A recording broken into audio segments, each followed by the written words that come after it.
bien en detalle el trust, ¿sí? Digo trust en inglés y bueno, van a entender bien por qué, y no digo fideicomiso porque que no es, ¿sí? Así que, bueno, empezamos. Definición del trust. Bueno, acá, respecto a la definición del diccionario, le hice una pequeña, digamos, modificación, pero un trust es una relación jurídica creada por un individuo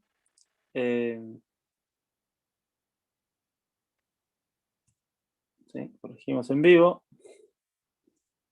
creada por un individuo, figura legal o persona, denominado settlor o disponente, en virtud de la cual cede una propiedad a un administrador de su confianza, que es el denominado trustee o administrador, para que lo administre en beneficio de terceros. Estos serían los beneficiarios para una finalidad específica, ¿sí? Esta sería, digamos, la definición más de diccionario del trust, ¿sí? Ahí ya viene inmediata la pregunta. ¿El trust es un fideicomiso? Bueno, la respuesta rápida es no, ¿sí? La respuesta, digamos, un poco más amplia es que, digamos, que quien tiene un poco de estudio de derecho, o quien es abogado, o quien es fiscal, quien ya tiene estudios, pero trata de entender el trust desde su conocimiento de ley positiva. Bueno, lamentablemente no está en condiciones de entenderlo porque, digamos, no es exactamente el mismo instrumento. Generalmente viene traducido como fideicomiso, pero es una traducción, digamos así, indebida, ¿no? Como se dice, eh, traductor, traidor, ¿no? O en italiano se llama traductor, traduttore, traditore, ¿sí? Bueno, el fideicomiso, la particularidad es que es un instrumento principalmente de carácter testamentario, ¿sí? Y en cambio el trust puede satisfacer, además de las necesidades sucesorias o de testamento, también fines mercantiles o financieros. En cambio, el fideicomiso es simplemente útil para un testamento. Digamos que si el fideicomiso existe, el fideicomitente, lo que sería el disponente en el caso del trust, es una persona física y que ya habrá fallecido, ¿sí? Así que no sería, digamos, el mismo instrumento, ¿sí? Bueno, para Ale, ¿puedo hacer comprender, una pregunta? sí, ¿Puedo hacer una sí, pregunta? sí. Nosotros en construcción el fideicomiso se usa de forma mercantil, se usa para proteger el dinero que se pone o los bienes que se ponen, no solo lo usamos de manera testamentaria. Eh, Eso, ¿Cómo, ¿por cómo, qué? cómo? ¿Cómo? El fideicomiso, viste que se usa, nosotros lo usamos en Sí, construcción para sí, proteger el bien o el capital que se pone, sí, sí, para que haya justamente beneficiarios, para que haya administradores. Se usa como el trust, sí, como teníamos sí, entendido que era el trust. sí, pero en realidad, digamos, no tiene una máxima importante que es la clave del trust, que es la máxima, voy a explicar más adelante, de equidad, ¿sí? Y no Ah, teniendo esa, entonces el fideicomiso se presta a ser, digamos, se presta a ser utilizado de forma indebida, digamos así, ¿sí? perfecto. Entonces, digamos que el beneficiario de alguna forma podría hasta perder su beneficio, ¿no? Y también la otra particularidad es que el fideicomiso no tiene una definición clara de las tres partes, ¿sí? Que es uno de los motivos por el cual después se puede perder el beneficiario. Digamos que las cosas están conectadas, ¿no? El principio de equidad o la máxima de equidad y la definición de las tres partes de forma unívoca, ¿no? Sin margen de error, ¿sí? Y entonces, en cambio, en el caso del trust, eso está, digamos, muy explicitado Y la otra particularidad es que el trust no pertenece, en realidad, ¿sí? Se utiliza, se apropia, pero no pertenece a una jurisdicción, ¿sí? En cambio, el fideicomiso, sí. Sí, claro, eso sí. Sí, sí, sí. Entonces, nosotros podemos crear un trust desde la posición del hombre vivo. En cambio, el fideicomiso es reconocido Claro, desde la posición de la ficción jurídica, ¿sí? O sea, todos estos elementos harían que cuando uno dice trust no puede decir fideicomiso, ¿sí? Y bueno, hay mucho más perfecto. que veremos. Entonces, justamente, acá tenemos que no puede comprenderse el instituto del trust mediante su comparación con el fideicomiso. O sea, la única forma de iniciar largo camino para la comprensión del trust es tener una noción sobre su origen y sobre su vinculación con el concepto de equidad, que es lo que le estaba justamente comentando. Bueno, el concepto de trust anglosajón, ¿sí? Que es de donde surge, se originó en el periodo de las cruzadas, en el siglo XII y XIII, ¿sí?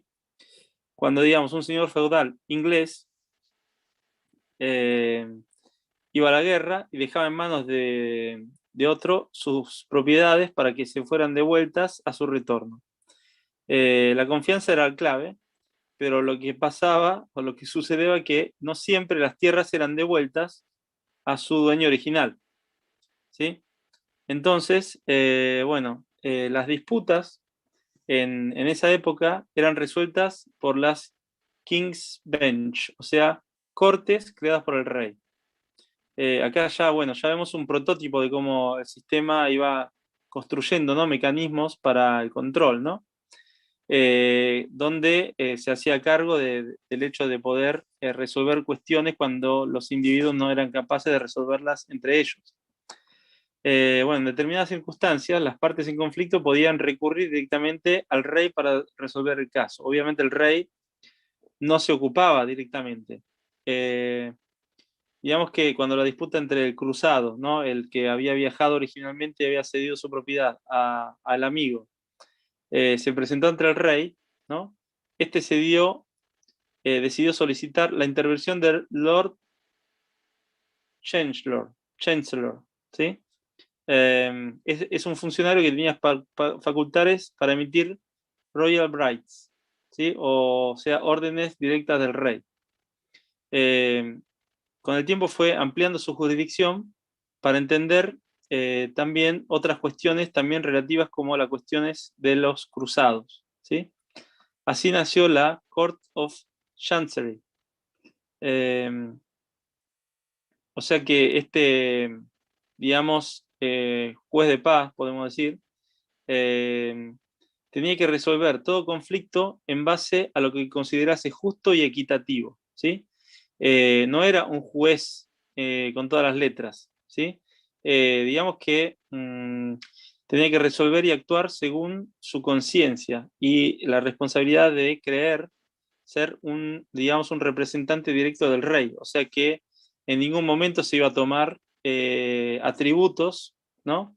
Que no le pertenecieran, ¿sí? Porque todavía regía esta, digamos, figura paternalista del rey, donde, bueno, un subalterno no iba a sentirse el rey, ¿no?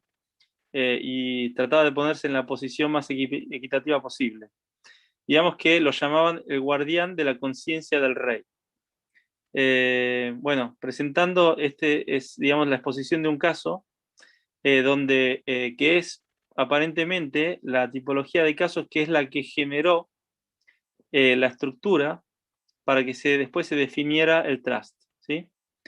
Eh, digamos que presentado el caso de un cruzado, digamos, este Lord Chancellor decidió recuperar, o sea, ceder las tierras al dueño original, o sea, al cruzado.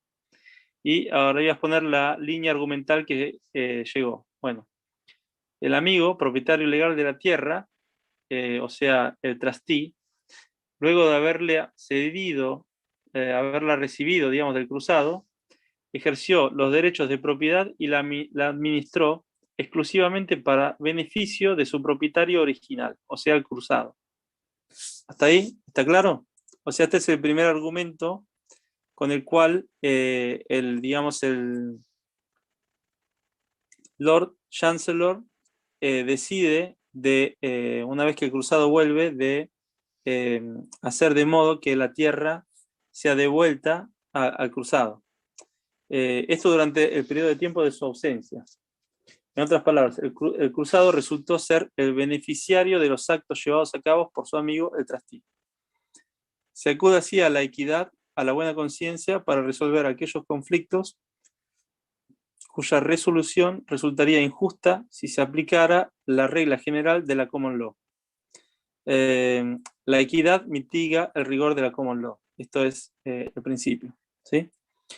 Entonces, ahí digamos, a través de este mecanismo se llega al principio de equidad o máxima de equidad que opera en la conciencia del propietario del interés legal. En el caso de un trust, la conciencia del propietario requiere que éste lleve a cabo los fines por los cuales la propiedad le fue transferida. Esto sería el trust implícito o expreso o explícito. O que la ley le impone en razón de una conducta reprochable, ¿sí? Esto, digamos, en los casos, por ejemplo, del trust constructivo, que serían los trusts, digamos, que conocemos como trust de corporaciones, ¿sí? Bueno, las claves del trust. Lo primero es la máxima de equidad, ¿sí?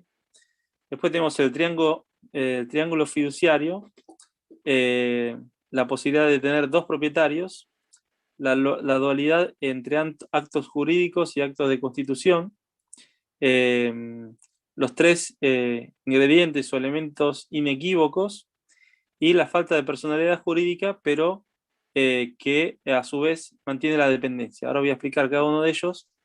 Hasta ahí, ¿dudas, preguntas? ¿Está todo claro? Cuando te referís a equidad, no se refiere a lo que quiere decir equidad, tiene otro significado en esto. No, equidad significa equidad. De igualdad. Significa de lo que es justo, digamos, lo que es justo y digamos, lo más, lo que, digamos, volvemos a esta parte, ¿no? O sea, si uno era el propietario original de la tierra, ¿sí? Pensemos porque, o sea, el origen del mecanismo surge justamente desde esta cuestión. Yo te digo, mira, vos ocupate de mi tierra mientras yo voy a pelear la Guerra Santa, que es, digamos, algo que teóricamente está bendecido y es una obligación moral, espiritual y superior por cada noble, ¿no? Ir a defender a la iglesia en Tierra Santa. Bueno, entonces yo estoy cumpliendo este honor, esta misión moral, esta misión santa, y dejo a alguien que tiene mi absoluta confianza para que se ocupe de mi propiedad. Y obviamente se va a ocupar de mi propiedad en función, como si lo hiciera yo, digamos así, ¿no? Como si yo estuviera ocupándome de mi propiedad. Entonces, cuando yo vuelvo, es correcto que yo vuelva a ser reconocido como el dueño original de esa tierra que dejé, ¿sí? En cambio, pasaba que quien estaba ahí se había acomodado y no quería ceder de nuevo esa propiedad, ¿no? Entonces, en función del mecanismo de equidad, se creó esta tercera figura, o sea, el beneficiario, que a su vez es, digamos, en el momento en que yo me voy, yo estaba actuando en mi terreno, ¿no? Estaba administrando, recogiendo impuestos, o sea, cediendo la tierra para que la cultivaran, haciendo toda una serie de cosas, ¿no? Que el típico señor feudal se ocupaba de hacer. Bueno, cuando yo me voy, no soy la misma figura que me fui. Soy el beneficiario de las acciones que el administrador cumplió. Entonces, desde el primer momento, el que recibió la tierra desde el dueño original, digamos, hizo un pacto implícito de ocuparse en beneficio de quien le cedió la tierra. No sé si estoy respondiendo. Em, Sí, sí, sí. entonces, prácticamente, gracias al principio de equidad, se creó la tercera figura, que es el beneficiario, que obviamente, después de haberse ido y haber vuelto, el que era dueño original se transformó en el beneficiario también, ¿sí? De las acciones que cumplió el administrador. Y eso prácticamente constituyó la figura del trust. Y a su vez, el mecanismo legal de su funcionamiento. O sea, el funcionamiento es en función del objetivo por el cual se creó el trust, que es, digamos, en función de beneficiar a un beneficiario, que obviamente en este caso era el mismo, pero podrían después, una vez definido, se transformaron, por ejemplo, en la descendencia o los hijos de quien dejaba la propiedad. ¿Sí? Lo vamos a ver porque el sistema hace el mismo mecanismo para después apropiarse de la ficción jurídica.